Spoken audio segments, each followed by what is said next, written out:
Boom, we're back. Yo, yo, yo.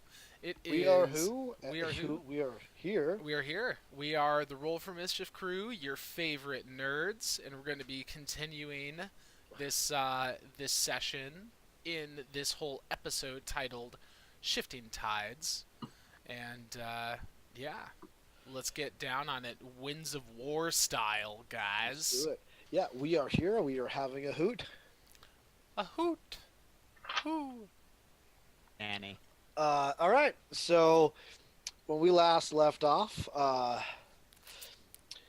Theala was getting cornered in a tree by a dog whose human face she had halfway blown off.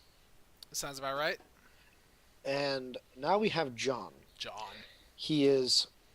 You can faintly hear both Halifax and Eigner, the frantic scraping of chalk on cement as he is trying very hard to make this teleportation circle before we all get murdered by a thing that he planted here.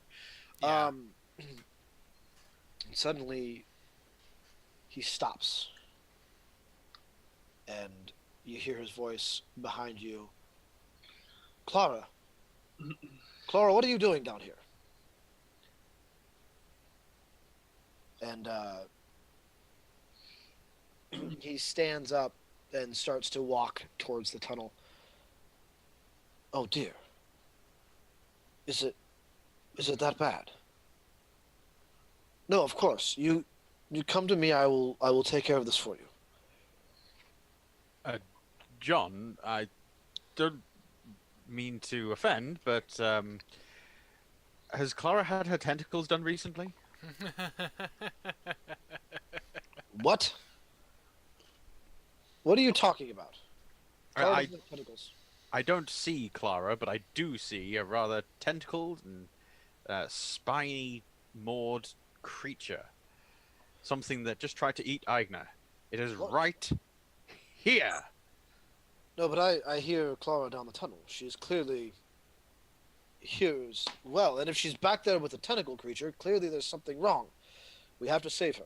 We have to do something now. Egner's gonna interrupt with a "Ah! Ah! Ah! Ah!" He stops and looks, and before he can do anything else, I would like to know what Halifax is going to do. Halifax is gonna save my fucking butt, dude.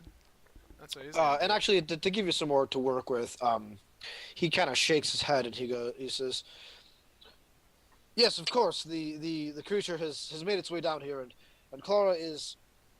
Yes, she's calling to me. She is in danger. It has her dangled by her feet. We need to go help her." And he starts to make his way past past Halifax. I'm a damsel in distress now. I mean, I love it. if the dress fits. The dress does fit, dude. Egner would look Egner's- good. He would look good in a dress, dude. It's true. I remember there being a discussion before their wedding where Hagner, Agner and Ethel discussed in length who would be wearing the dress. They settled for Agner wearing a kilt. Oh yeah. He looked pretty good in that too. Yeah. Yeah. The dress kilt. The dress Um, kilt. What's Halifax going to be doing? That's a good question. What I Lightning bolt this motherfucker, dude. Lightning bolt this thing. Light it on fire. Do it. I mean, you could also just do a third level lightning bolt. That'd be fine. I mean, you don't have if you really want to save a fourth level slot. Well, I'm also concerned with John being our ticket out of here. This creature possibly not being the only one down here. Is a possibility. I mean, ultimately, we need John to get back to doing what he's doing. So maybe it'd be best for you to, like, instead of cast a crazy spell, try and, like, I wouldn't say, like, necessarily charm John, but maybe there's some kind of magical thing you can do to, like, snap him out of his senses and make him realize that he needs to go back to the working on the circle. I am going to.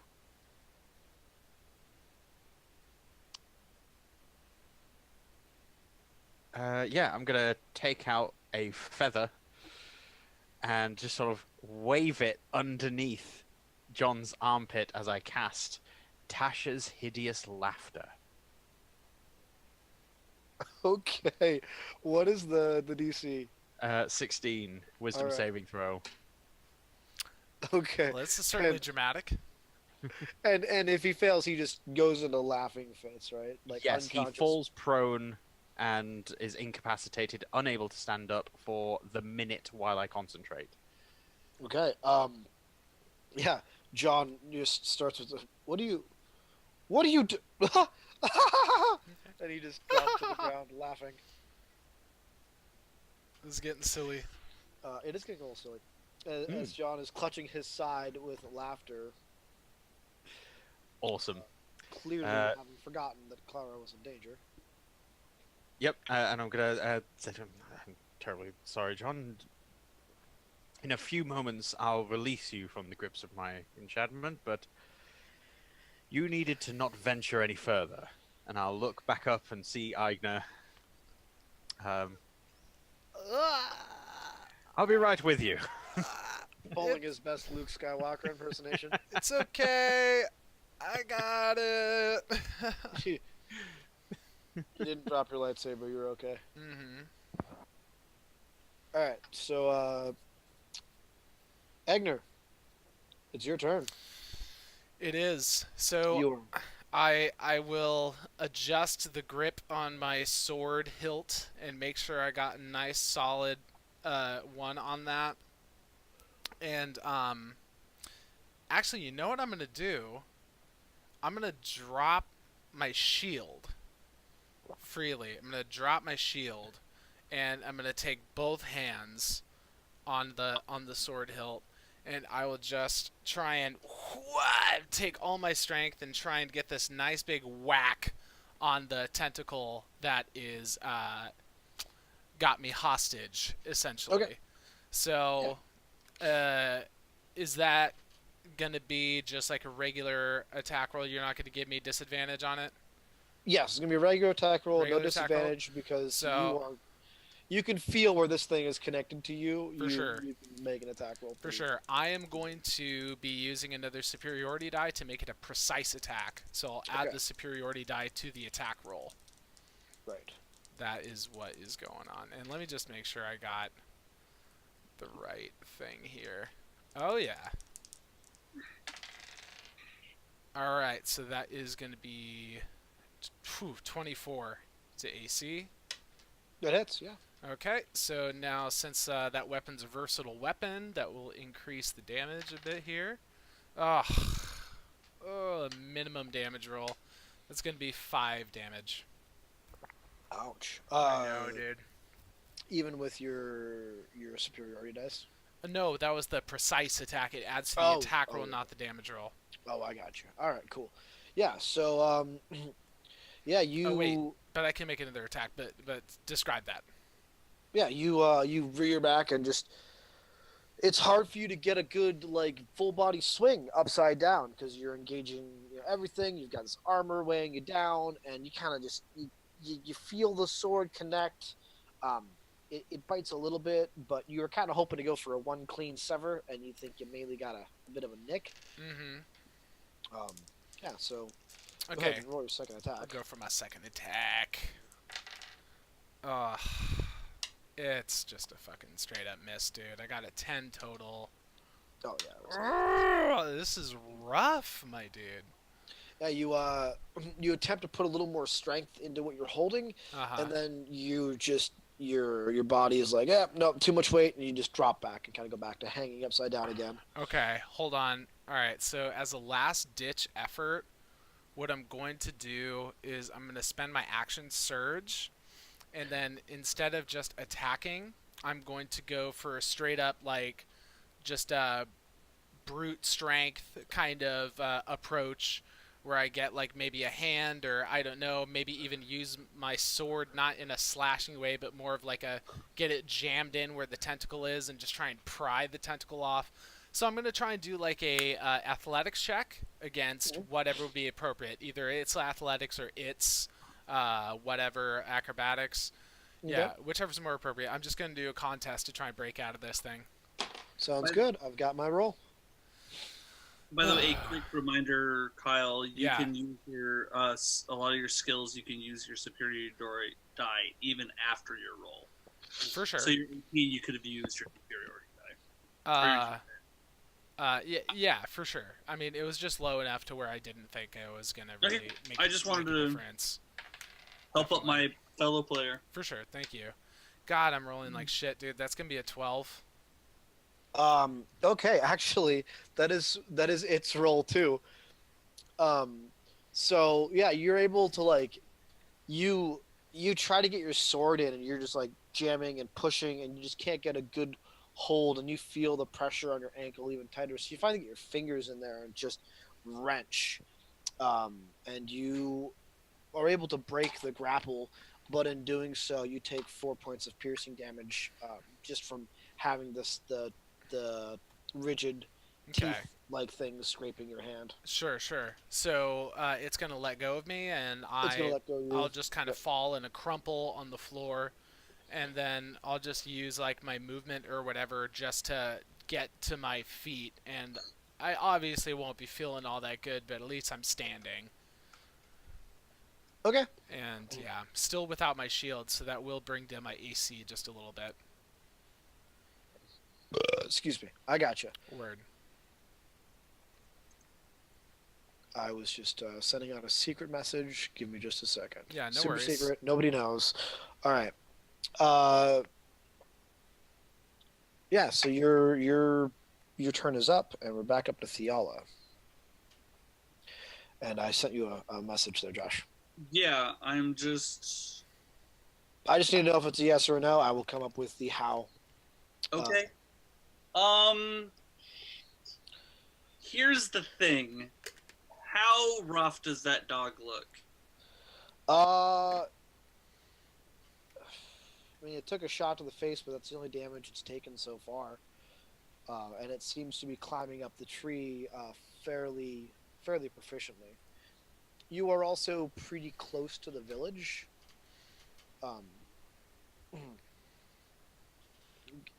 Close enough now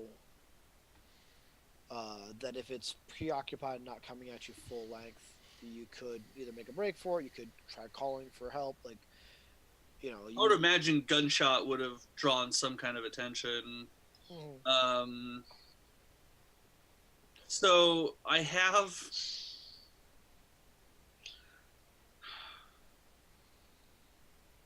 I kind of need. I have to say no. I kind of need it all. Okay. I want to, as a player. I mean, as a player, I want to. As a character, no. If that makes any sense to you, you're muted. Yeah, I am. I keep hitting the mute button to unmute. Yeah. Okay, so, yeah, cool. Then what are you going to do as the dog is pushing its way up? I mean, I'm just going to basically take shot after shot as I can. Yeah, so go ahead and roll for another shot. Miss. Miss? Okay. I missed a 2 on the die, so unless Ooh. the dog has an AC of like 5. I don't think that's just a miss. I'm pretty sure that's a misfire. Oh, maybe. I don't know how all that works. Well, because if you're not proficient, it doubles the misfire chance, and minimum misfire is a 1, so a 2 would definitely be a misfire in any case. Yeah. Yeah, I want to check out those rules, but I think you might be right. Here we go. When you make a attack roll with a firearm, the dice roll is score, the attack misses and the beam cannot be used again.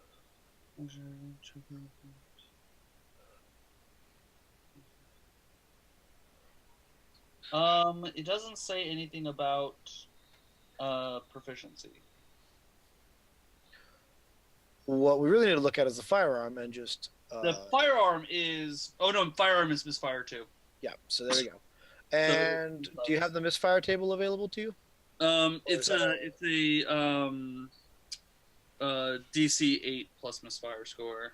Oh no, I'm sorry. It's just. Hold on. I always forget how this one works. The technical. It's just it can't get used again. Oh, that's right. It just breaks. Okay, yeah. So yeah, you pull the trigger. You hear there's this loud, like this flash of powder coming out from the gun itself. The bullet just the ball just rolls out of the gun and thuds to the ground, and then you try to reset, and it's all jammed. The trigger is jammed. The hammer is jammed. It's pretty much just an expensive club at this point. Right. In that case, what I'm gonna do is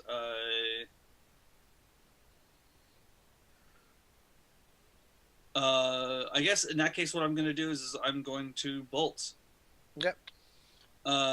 Use my. I'm gonna actually hold on to the whatchamacallit, the my rifle, but I'm gonna jump out of the tree and bolt. All right. So make me an acrobatics check for the tumble. Okay. Hold on. Hold on. And how high did you climb? Let's see. I assume 20 feet. Okay. Which is totally damage you can mitigate with a decent roll. Right. What is my acrobatics? 12. That's your total roll? Yeah, that's including my. That's not great. Hopefully, I don't die on that. Okay. No, you jump down and you land a little too hard on your shoulder as you drop into the roll, and you take 2 points of bludgeoning damage. Aside from that, it's not too bad. Yeah. And you're able to get up and you start running. And as you run for the village, you're actually starting to hear voices and people calling out from the outskirts of the village. The dog jumps down and is like on your heels for a moment, and just as you begin to hear these voices, it stops and kind of cocks its head listening, and then it turns around and darts back into the woods in the opposite direction. Okay. John is still laughing hysterically, but it looks like he is trying to say something through breaths of air. If the dog is leaving, I guess on my next turn I'll do the thing. Oh, okay. Yeah. Not on this turn, obviously, but that next turn. Sounds good. Yeah. So Halifax, John is laughing hysterically. He's gasping for breath. It sounds like he's trying to say something. What you gonna do? He may very well be trying to say something, but I am instead going to stare this creature dead in the mouth and shoot a lightning bolt. Yeah. It needs to make a dexterity saving throw. Well, each creature in the line. Oh, that's a good point. Is Eigner blocking? I'll duck. I mean, it's up on the ceiling, right? I mean, you could probably just get it right above my head, and be like, Eigner, duck. Whoa! I mean, as much fun as it would be to hit Eigner with a lightning bolt right now, he is actually currently laying on his back on the ground. Oh yeah. Cool. Definitely. So, he is missed by your lightning bolt. Cool. But the creature is not. It only seems to open its mouth wider, its tentacles kind of flailing out as though expecting to take this lightning bolt straight to the gullet. Gullet's a thing, right? Giant monsters have this. Yeah, sure.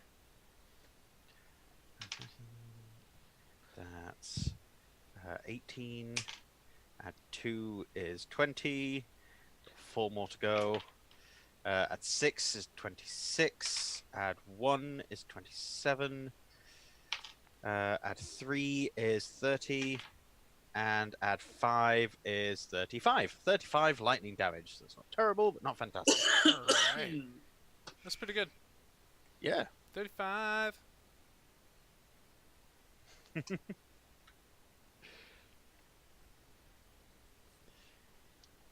I'm sorry, I was being distracted by my family.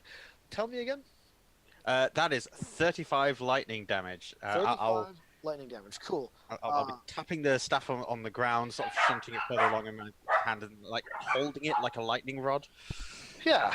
And I keep losing my pen. Here we go. 35. Cool.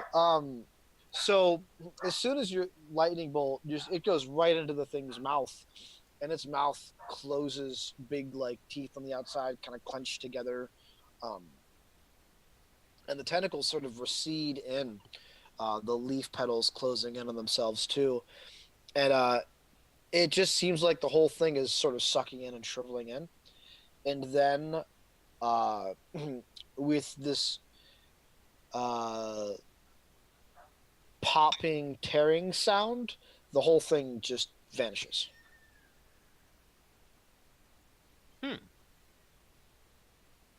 Eigner's laying on his back, unaware that it just vanished, but hearing that sound nonetheless. What's he doing? Eigner? Yep. He's getting up to his feet, and he's gonna check with Halifax really quick.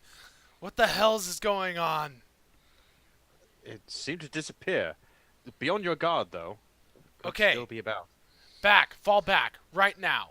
And Eigner is going to go back through the doorway, pushing Halifax back with him. And your hound is still there. Yep. Hound is still there. I will drop the concentration now on Tasha's hideous laughter once we're all bundled back in. Definitely. Okay, so Eigner will just take a second to breathe and regroup, but he will face the doorway. Oh, and on the way he picked up his shield, and he's now got his shield back on his arm. Cool. John pushes himself up, still laughing in the hysterical manner. Then he gets up and kind of shakes himself off and pats Halifax on the shoulder and gives a genuine kind of chuckle and just sort of a knowing look. And, well, you seem to have figured it out on your own, son. And then he goes over, picks up his chalk, and continues to draw out his circle.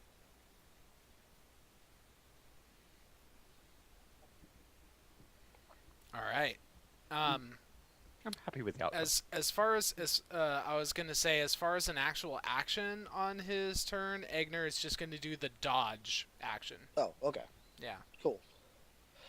In that case, a whole bunch of rocks come flying at you for no apparent reason, but you're able to dodge, duck, dip, dive, and dodge each and every one of them. Rocks fall, everybody dies, dude. That's only for no other reason than I have nothing to throw at you. So That's fair. That's fair. Well, Eigner's at the ready, and that's the end of his turn, and it's Theala's turn. yeah, Theala, the hound has left. It is running away from the fort or the town, running away from you. What are you gonna do?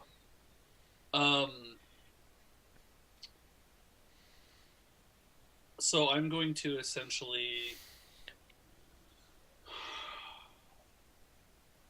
Okay, so as my action, I'm gonna do a perception check to see how far out the villagers are. Okay. Cocked. Okay. 18. All right. They're about, probably 15, 20 feet. They're still pushing their way through some of the underbrush of the forest, but you can kind of hear some of them shouting like, "Oh, who's that? There's somebody in the woods." You can see some silhouettes. A little harder to see because it's daylight and can't quite make out all the details with your drow vision. But at this point, it seems like they've noticed you, and you can see them. So then what I'm going to do is,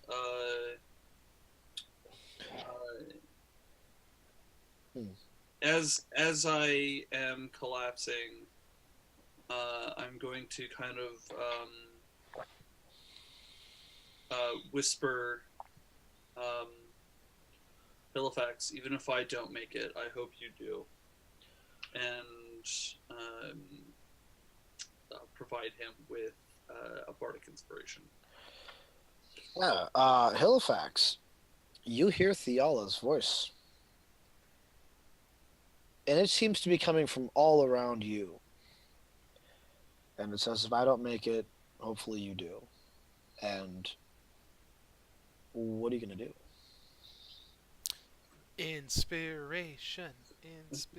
I'm going to glance down at. Screw it, the lawyers aren't going to sue. I'm going to call it Rufio. Rufio.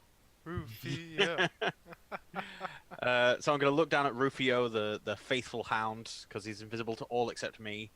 And I just want to quickly gauge his reaction to see, is there another one of these creatures here that he can see, or is this potentially a genuine?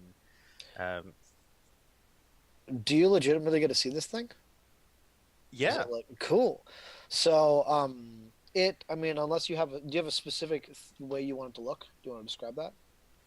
Ooh, yeah. Basically, like the Bat Hound. From Batman Beyond. Yeah, Yeah. yeah. I don't know what kind of dog that is, but that. I think it's a rot. I think it's a rot, a type of rot. Okay. Yeah. I think, if I remember correctly. A big ash gray Rottweiler. Okay. I'm pretty sure it's a dachshund. Oh, that's a different bat dog. No, yeah, you're thinking of a different bat dog. No. I just Googled bat dog, and the first thing to come up was a dachshund in a Batman costume. All right. So it looks up at you, its tongue kind of lolling out of its mouth, and its tail wagging ever so slightly, but its tail is up. And you get the sense that it doesn't seem to notice any obvious threat. I think it's supposed to be a Great Dane, by the way. Okay. I think it's supposed to be a Scooby-Doo dog. The Bat Hound. Is it from Bat? Oh, interesting. That's what I don't know dog breeds, so just that. It's you that know dog. what? Halifax probably calls it a Rottweiler, and no one else can see it to correct him. It also, it could That's be true. it could also be a Doberman Pinscher. It's very generic in its dog look. It's a Dane mix. I mean, it's hard to tell from the pictures I found. It's very, it's like if somebody didn't tell you, you probably wouldn't know right away that Scooby-Doo was a Great Dane. Just because it's a cartoon dog and it's hard to pick out breeds from just looking at it. Yeah, Sure. especially in cartoon. So, anyways, now that yes. we know what the dog is, It's super important to figure that out. By the way. What was that? The dog's name is Ace. Oh yeah. Ace the Bat Dog. Okay, so I'm looking down at Rufio. I'll scratch the top of his head. Sort of lose myself in thought for a moment. And then I will quickly glance up to the tunnel, and then back to Eigner and John. John, how quickly can you get us out of here? I think we are almost done. If you want to help me out, we could move this along a little bit faster, but that would leave just Eigner to guard the doorway. do it.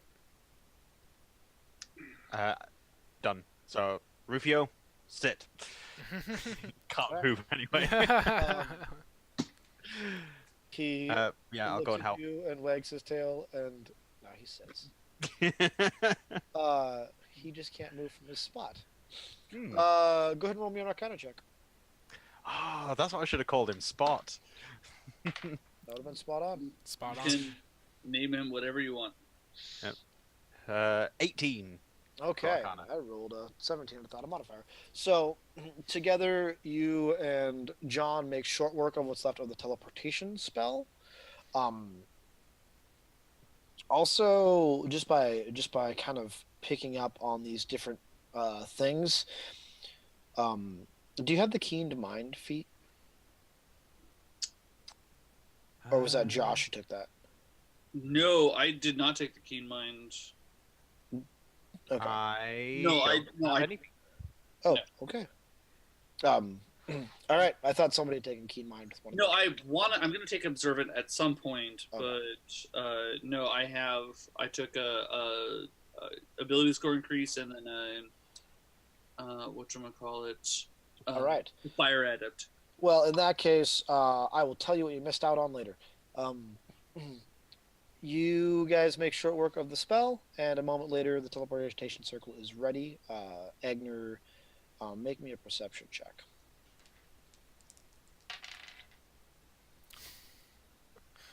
25. Okay. You like you can still smell that foul odor of the creature that you very easily notify now. It feels a ways off, but you can hear and kind of feel in your feet this just sound of something large rolling around. It's almost like if someone takes two rocks, like just kind of rolls them in their hands. It's kind of that sort of grinding feeling. And you don't know why, but you kind of get this sense of like when a dog has just found something it's super excited about and wants to just get it sent, like all the smell all over it. It's just rolling around in this pile of poop. You have this like feeling like that this creature, whatever it is, it's super excited and rolling around in whatever it is it's just found. Interesting.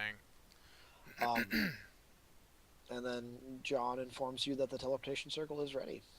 All right, let's get out of here. All right. Yeah, standing inside the teleportation circle, it is activated, and the three of you, you feel this feeling as though little bits of your body are just being removed from like piece by piece from you. And it's the weirdest sensation you've ever felt. It kind of feels like you've just been completely obliterated, but also put back together again. But how to put that feeling into words, I don't know. It's why you don't know. And you are in a dark room lit only by a single torchlight. The ground of this room is made of dirt, and in that dirt is carved a similar teleportation that's like been scraped into the actual dirt. The corners of the room have some boxes, some barrels, and the torch is not far from a few sets of stairs that lead up to a hatch that's kind of like a ceiling hatch. It's like you're inside of a cellar. So I guess cellar hatch. Okay. As soon as the group materializes and appears and takes in the surroundings and all that, Eigner will look as if he's about to speak, and then he'll go,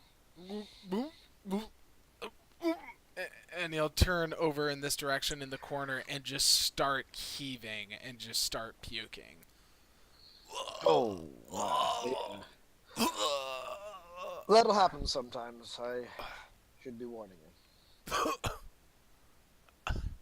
That was awful. Halifax, how do you feel? Ugh. I feel a little worse for wear, but a little more than I'd anticipated. We must press on. Theala needs us. Oh, right. Speaking of Theala, are you deciding and kind of ruling that she's just passed out? Yeah, she's unconscious. Okay. Unconscious. So not rolling death saves because I have 7 hit points, but but just narratively unconscious.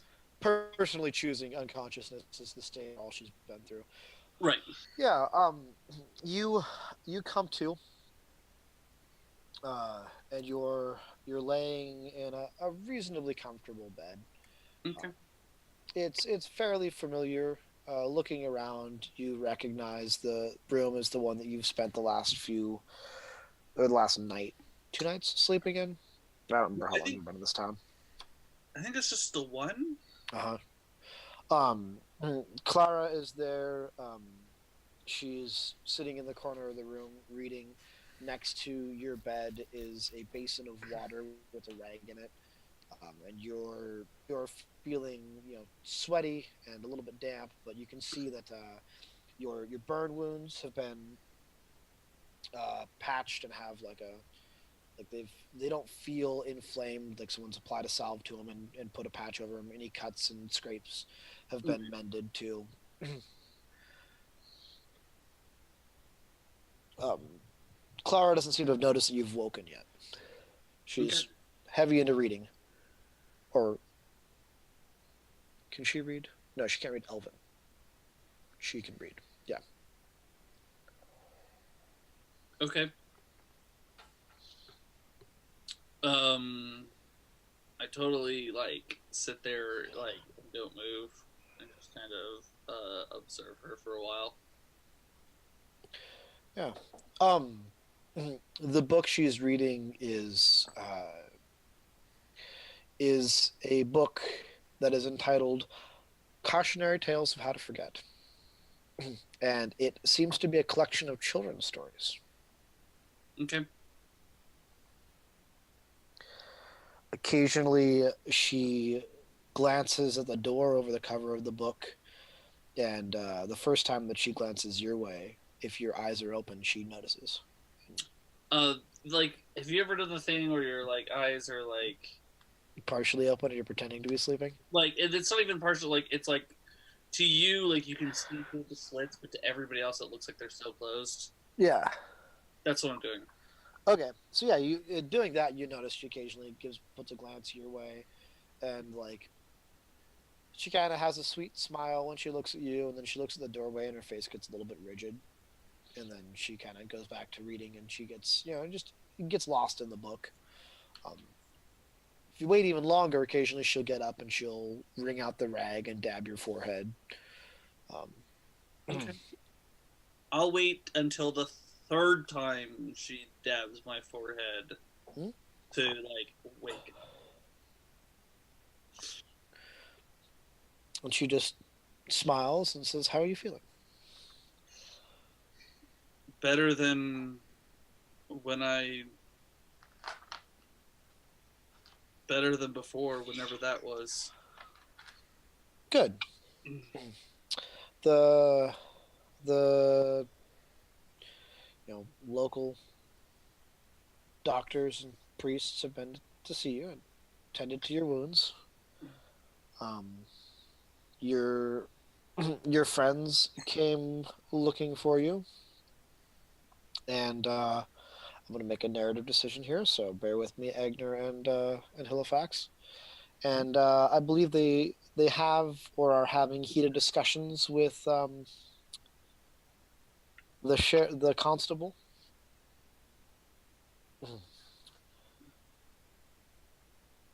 About? Oh. Oh, it seems that there are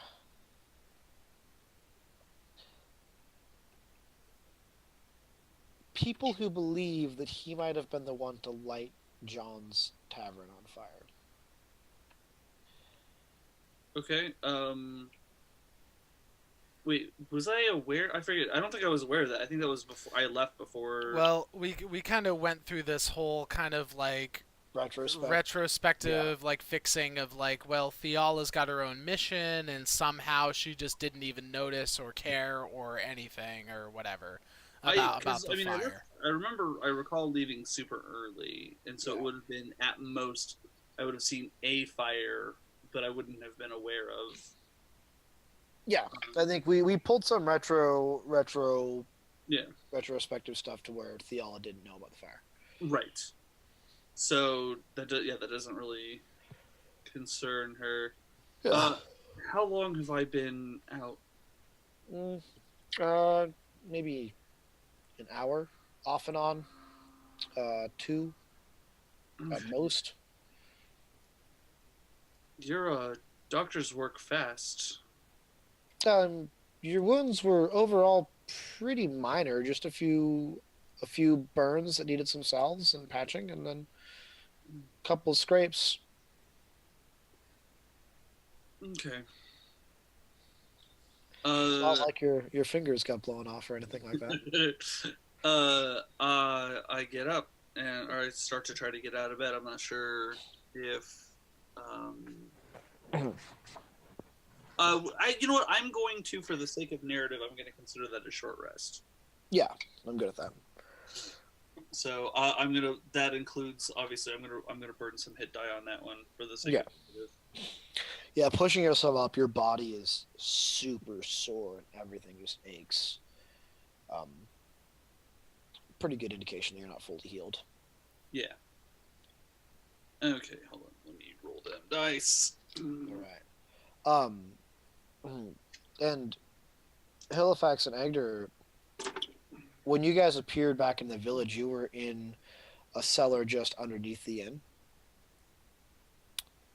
When you came out as villagers were taking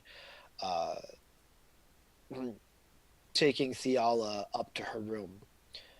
A few of them were carrying her on a makeshift stretcher, and the dwarven constable is walking along, demanding that he has words with Theala before anyone can see her, and you're able to see him and Clara in a pretty deep argument. Clara telling him she needs rest, she needs to be cared for. So that's kind of what you see. Do you guys want to just give me a quick rundown of what the last 2 hours have been for the two of you?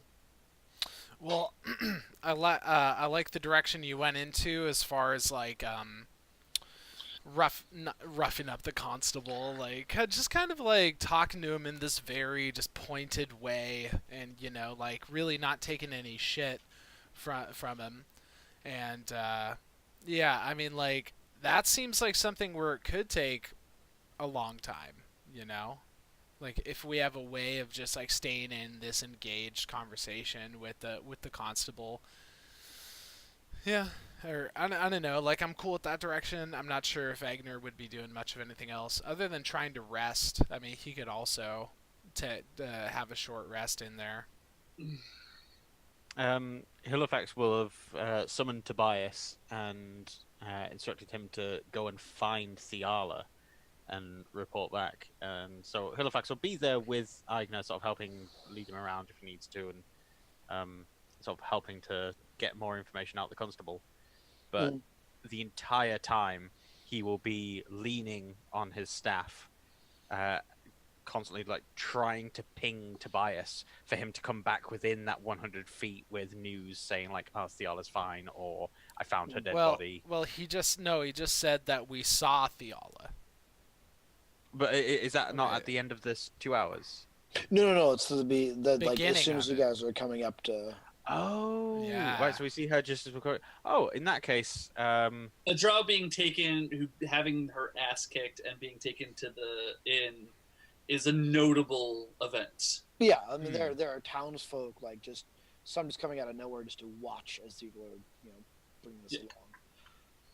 Yeah, so Right. that's at the beginning of the 2 hour window, and and then that's also when we see the constable, and it's really sensible for us to just go up to the constable and start talking with him there. So Yeah. what my thing is, like, maybe we spend about an hour talking to him and trying to get as much information out of him as we can, and then we spend about an hour, do like a short rest, get some hit points back. I mean, you can use arcane recovery to get a spell slot or two back or something. That's true. That's Yeah. true. Yeah. Yeah, I'll just be going and helping Eigner with what he's trying to do then. If you want to, you could have Tobias like going and like perching on the windowsill and just Yeah. like, keeping an eye on Do that. Theala, Yeah. and you can like engage his senses to just like be present but Yeah. not fully be present. That's where I thought you were going with. He's like Tobias Ah. is just like outside of the room essentially. Oh my Yeah, god. we'll do that. So like Halifax is there, like nodding, like every few minutes or so, as if he's paying attention to the conversation, but really his eyes and ears are in Tobias. For sure. For sure. John is also engaging with the constable. Oh yeah. Well, I mean pretty. that's why Eigner's going for it because he knows he's got John. And it's like we need Yeah, to talk, you know. yeah, it gets pretty heated, pretty passionate. John never really mentions his tavern. He mostly is concerned with the constable's lack of effectiveness when it comes to these children. Um, and he is making it clear that the constable like should know that there are mages in the area, and should have like been investigating this stuff. I would like you to roll me an insight check, Agner, Hey, I'm good at one of those. with advantage because you've got John there, you've got your senses. I've been dropping dice all day long, dude. Oh, 25, my dude. Nice. Boom. Throughout the conversation, the constable gets really defensive, and you start to pick through his words and figure out that he was aware of the presence of certain bureau members, and knew they were the ones taking the children, and had actually been actively sabotaging the research, or the attempts to search them. Like, you just sort of glean this information through the way that he's acting, through the things that he's saying. Mm-hmm. Mm-hmm. Yeah. Trying to decide how big of a scene Agner wants to make of it. Right. How many people are around? Like with his general hearing, can he like get a good count of like how many people are in the inn right now? I think you're dead set having this fight in the middle of town, and like you can hear people like opening their doors, and it's like the main street of town. People are listening in because this is some good For drama. sure. Okay, yeah. So yeah, well, okay. So definitely, it makes sense for this to have like spilled out of the inn, and we're walking along the street. I can just imagine the constable's like at this point where he's trying to like just walk away from us and end the conversation, but John and I Yeah. keep walking with him, being like, no, no, but this, that, and the other thing.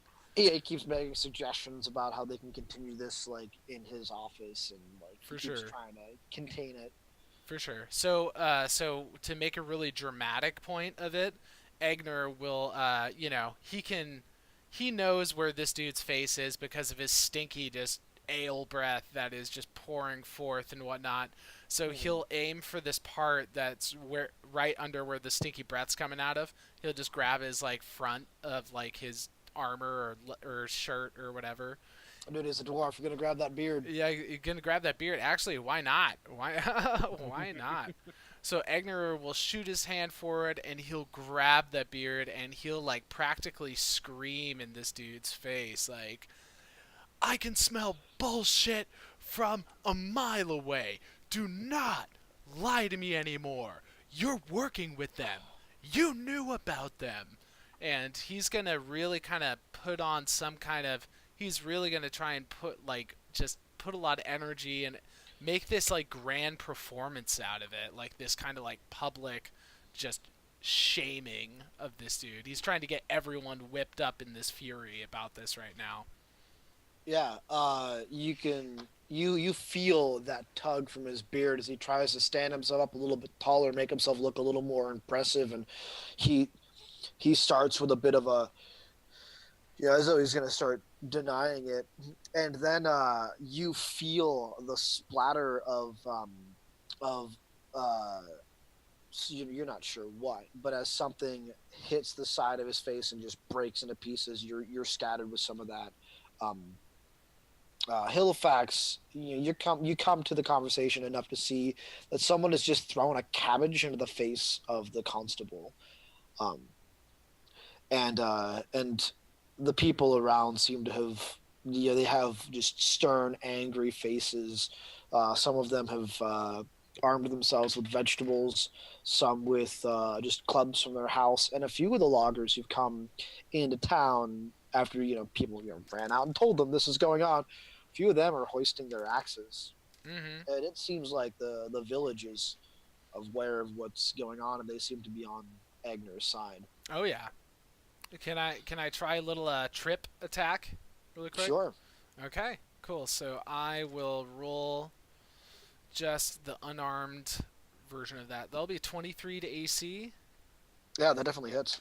Okay. Oh man, it's a heavy trip attack. I mean, he's a stout guy with a lot of weight. So Yeah. I'm just doing the unarmed strike, but I get to add the superiority thing. So it's like 12 damage. I'll like be conking him on the head at the same time, I guess, All something right. something like that. And then essentially he makes a strength saving throw DC 14, and if he fails, he's tripped. Oh yeah, he definitely is tripped. Okay, so now he's tripped. He's in the mud, Mhm. and I just yell at him a little more and say, "You don't care about these people. You don't care about these children. You only care about yourself, you disgusting scum." And John leans in to him as he's laying in the muddy road, and he says, "It seems you have messed up things here plenty. I don't think people are wanting you to be their constable any further. It's probably best for you to just make your way out of town now. I wouldn't even bother stopping and getting your things." And the constable pushes himself up and dusts off his you know muddy jacket and says, he just kind of growls under his breath, "You haven't seen the last of me," and then stalks out of town. Yeah, that's what they all say. I think that was pretty well handled, Master Eigner. Uh, yeah, I suppose so. Do you think it'll actually do anything positive? I think so. He's looking around at the townsfolk, and you can't really see them. But he goes, "I know you can't see their faces, but you are a hero to these people now, even if you haven't saved their children. They have closure, Hmm. and they have rooted out a form of corruption. Now, if you'll excuse me, I'm going to go do the thing I should have done from the start." Very well. I am gonna go take a nap. "Good on you." He pats you on the shoulder, same way he did with Halifax earlier. Speaking of Halifax, your senses bleeping in and out have come back to Tobias, and Tobias is perched on the windowsill as Theala begins to waken, and you hear her talking low Clara. with Clara, and she starts to get up. And Josh, what's Theala doing?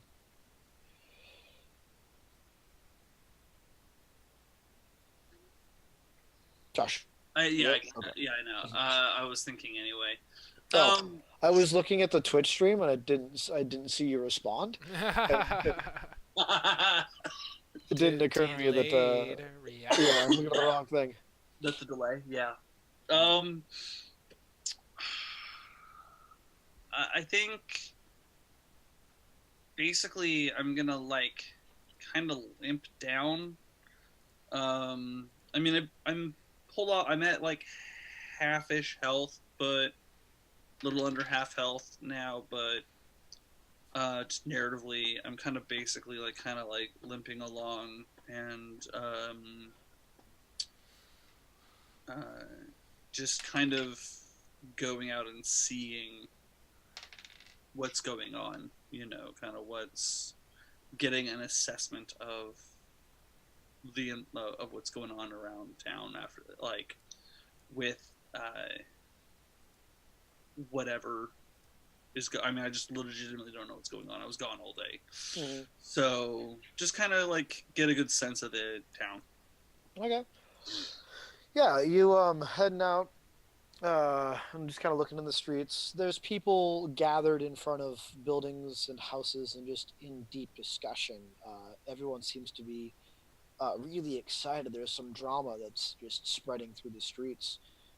Um, and I mean, I'm not going to say, Halifax, that you just kind of ended the conversation with the constable, and then just this is where Theala was at. You've had time to do your own thing, checking in on her every once in a while. But in whatever it is that you were doing, you connected with Tobias at that moment. But what have you been doing off and on since the conversation with the constable? Um, since the conversation with the constables, then it'll be um, going and speaking to the individual uh, families, like parts of the crowd and stuff, and just getting bits and pieces of the stories, behaving a little bit as I imagine Okrim might have behaved, gathering people's stories, learning about what happened here on a more Okay, personal level. nice. So why don't you make me some sort of charisma check, whichever one you'd like to make. Um, let's see. I would I'll hope start you with could do persuasion. a 13. I can't think of a skill to apply to this, so I suppose just flat charisma. So 13 total. Okay. Yeah, you're able to uh, get in, and some people recognize you and, like, have smiles for you and kind of congratulate you, and some of them are seem to think that your presence means that the was it Elysium or Celestia? Hmm. Celestia. Anyway, some seem to think the capital has an interest in this area, just from the presence of a Azamar in the first place. Some, when you kind of come up and just listen to the stories, talk a little bit, have no idea who you are, and they like excitedly tell you this story of these strangers who came into town and upset the corruption. And you very quickly realize this situation is becoming the telephone game. Details are changing, uh, and it's only been you know an Hmm. hour, maybe an hour since you confronted the constable, and already there's these stories about how he was been like tarred and feathered or chased out of town at the spear points of these mighty heroes.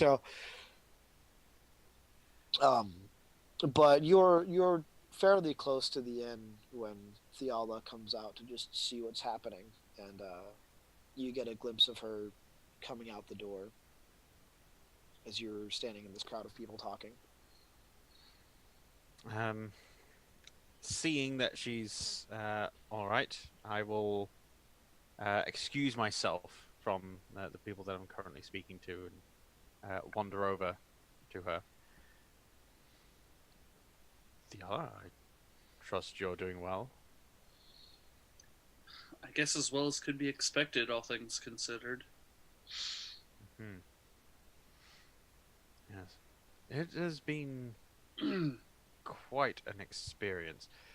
I just wanted to let you know that Eigner and I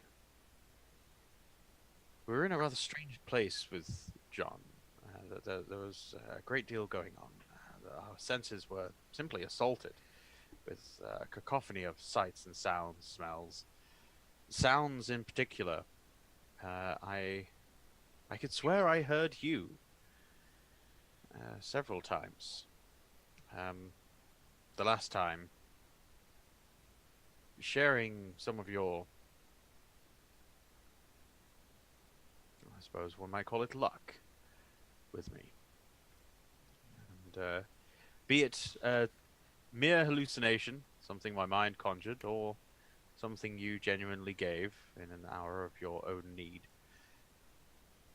I just wanted to say thank you for your own efforts, or for simply being the kind of person that my mind might conjure such a thing for.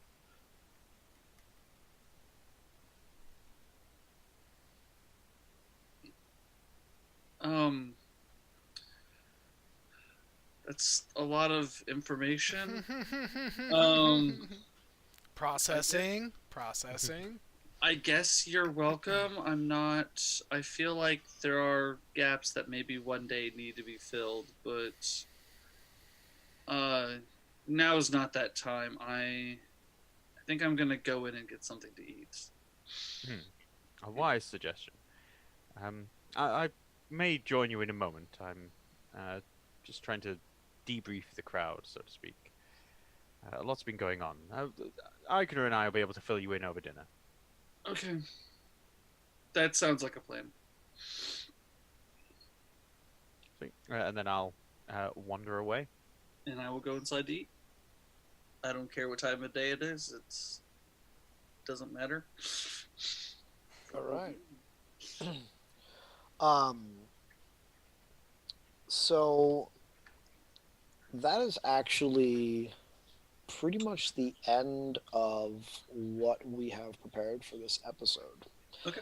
So what I would like to have from the three of you, if you'd like to give it, is just let us know what your characters go ahead and do from here, and how they recover and when they start heading back towards the Twin Harbors, if you'd like. Kind of give us a debrief of our what is it called? When we do group therapy, let's give us like a debriefing group therapy. Excuse me. Bless you. Okay. Well, for Halifax, he is going to spend some time occasionally, like glancing over at Theologist to sort of check in, but he's aware of appearing like he's making sure to not be like a creepy crestfallen like X or anything, but more Right. just like occasionally finding himself glancing over, considering what might have been, but maintaining an air of comfort and I suppose simplicity between him and Theala. So he's not going to pursue anything. He's not going to say anything. He's going to simply just be, Theala's friend throughout, but occasionally finding himself thinking back like, perhaps. And get to work with actually helping in the town before we set off. I realize that we're not at like an emergency services construction crew or anything, but there's things that we can do to help out, and carrying the occasional wooden timber beam, or sitting down for a cup of tea with people, letting them know that couldn't save your kids, sorry, but biscuit. Biscuit? We got Yeah. biscuits. Cool. Exactly. I'll go ahead and go with Eigner. I definitely want to echo what Drew said about our characters, wanting to give back to the community, wanting to help out in whatever way we could. And with Eigner, unknowingly becoming somewhat of a folk hero to these people by kicking out their very corrupt and very fucked up constable. He's going to live that up a little bit, and just more or less try and treat this like some kind of unexpected vacation,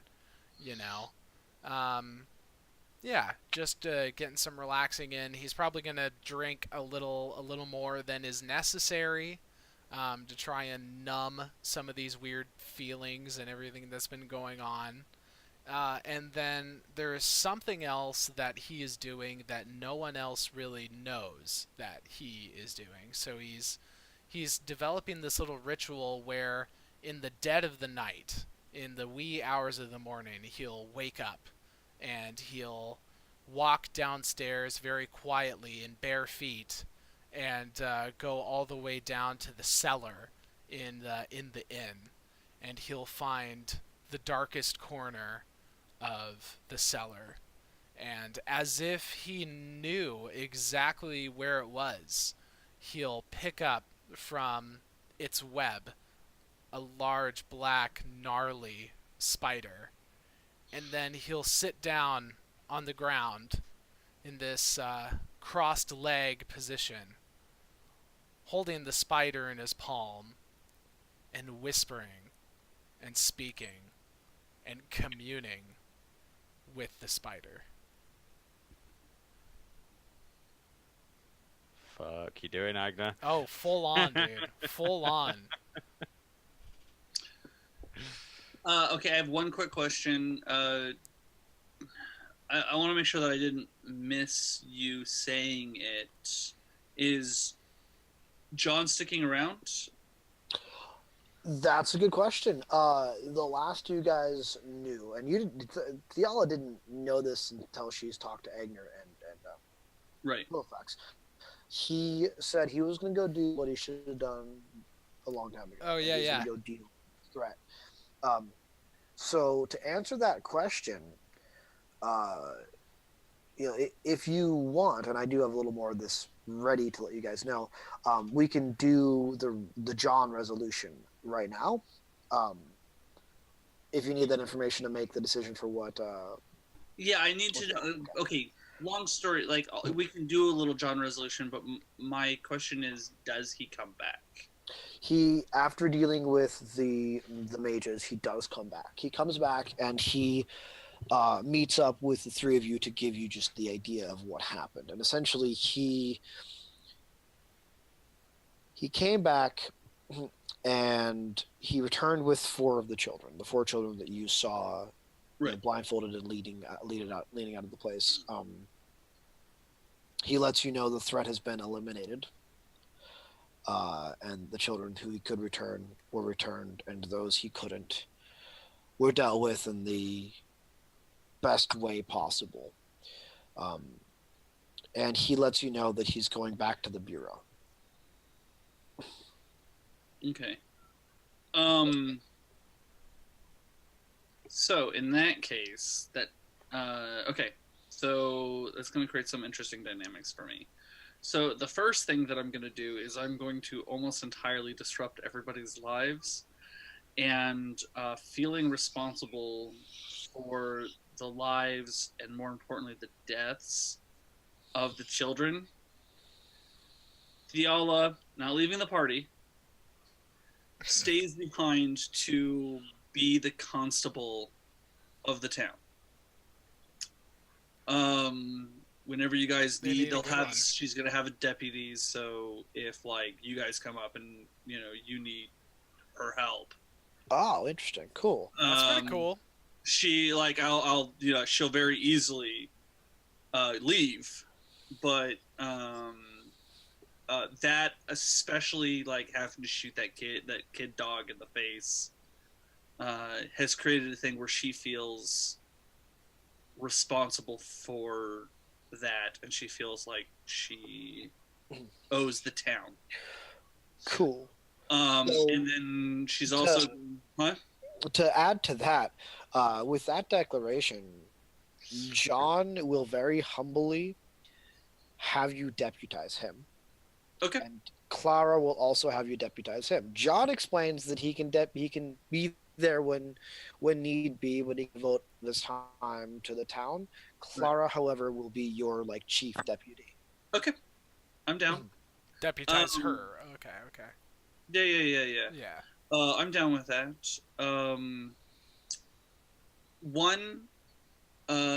I guess with John going back and kind of fixing up the ISCB, and two, to specifically train with him, and then with probably also bards that would be at the ISCB. She is also going to go and train and learn, and very specifically, I'm sure at some point you guys talked about the teleportation circle. She is going to.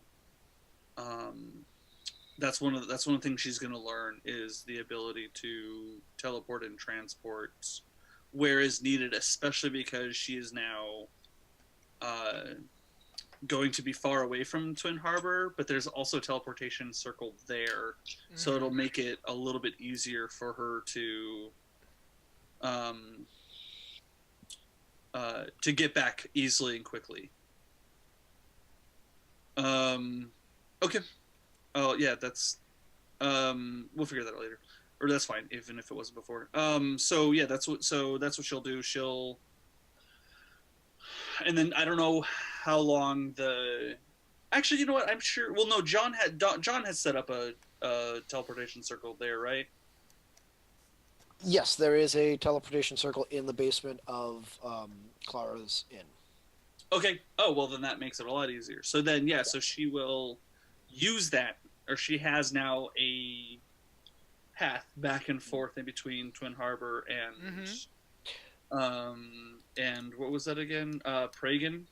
I believe Pragan is the name of the town. I want to say I had that in my notes, and I thought it was from a different town. I thought it was from one of Drew's names, and then I realized I had also written it down phonetically, so it was mine. And I went, "Oh, okay, that's got to be the name of this town from like the first time." Oh, okay. Yeah, even if it wasn't, it is now, and that's fine. It doesn't matter that much. For sure. I did figure since you were going to be the constable of this town, its location and name does matter. So Right.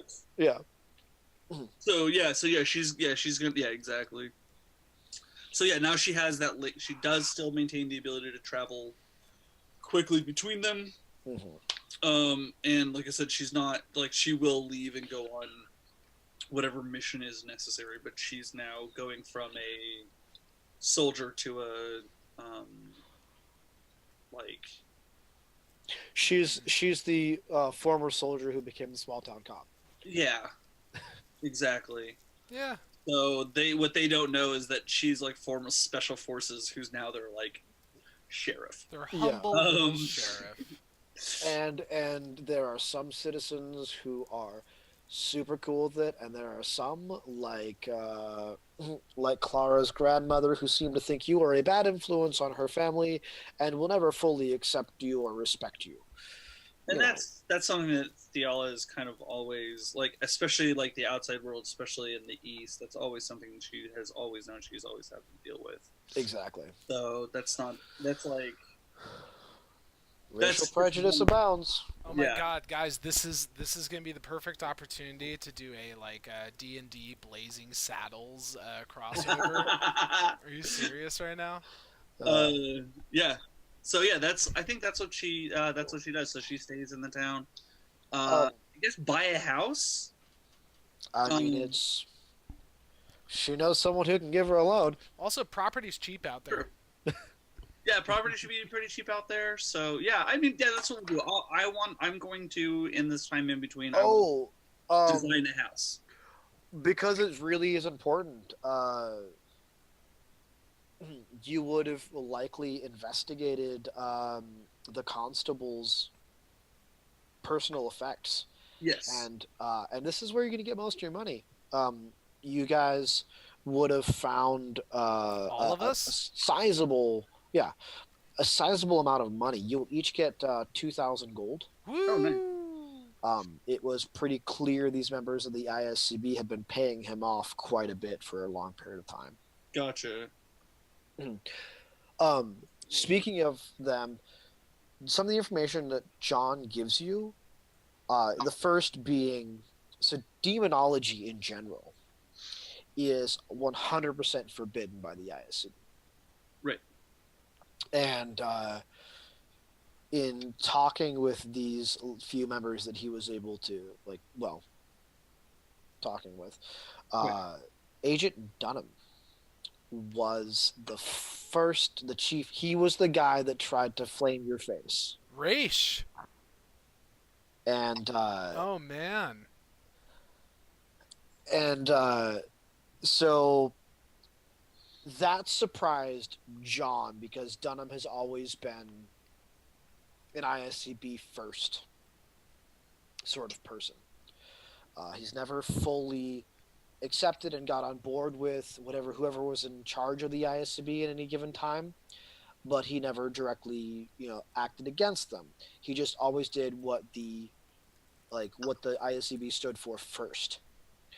And John lets you know that Dunham's defense was essentially, there's a war brewing, and the Free Kingdoms will lose if we don't truly access whatever form of magic we have. And in this case, it was the ability to use demons to form a fighting force, a sort of frontline barrier between the true soldiers and the spellcasters. Right. Okay. Essentially create an expendable force. Mm-hmm. Of course, we all know how well it works, creating expendable forces of creatures that have only their best interests at heart. For sure.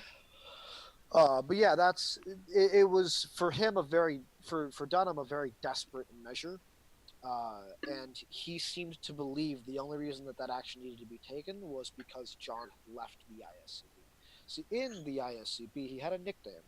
And his nickname was the Doctor because he was able to plan and act out magical procedures with like magical combat maneuvers with expert precision. And apparently Dunham blames him for leaving the ISCB for being one of their brightest minds, but choosing to live a simple life rather than doing his duty and ensuring that they win at whatever the cost is. So between the information you gave him about what's his face, the guy who tortured Eigner, Vincent Vishun. Vincent, yeah. Between Vincent, his reign and his abuses, and Dunham's like shift to this dramatic change, John decided it was time for him to go and for him to become the headmaster or whatever title would best suit the bureau. Mm-hmm. What did we decide they were directors? Is that the name we decided was Sounds very about right. It's applicable? like a board of directors. Yeah. Sounds like so very he would appropriate. become the president. Sure. In that situation. Mm-hmm. Timothy yeah. Dalton. Mm-hmm. Some hardcore Doctor Who knowledge right there. It goes from being Peter Capaldi to Timothy Dalton. For sure. For sure. I will need you to explain that one to me later. Oh, he's All right. Mr. President. The Gallifreyan Mr. President. Oh, okay. There you go. Hardcore. That's That's Hardcore. the actor's name. yeah. Timothy All right. Dalton is the actor. That is the information I did not have. All right, All cool. right, Yeah, so no, is I that- remember the president. Yeah. So they all is- have names. all right. So is that all the loose ends pretty much tied up for the moment?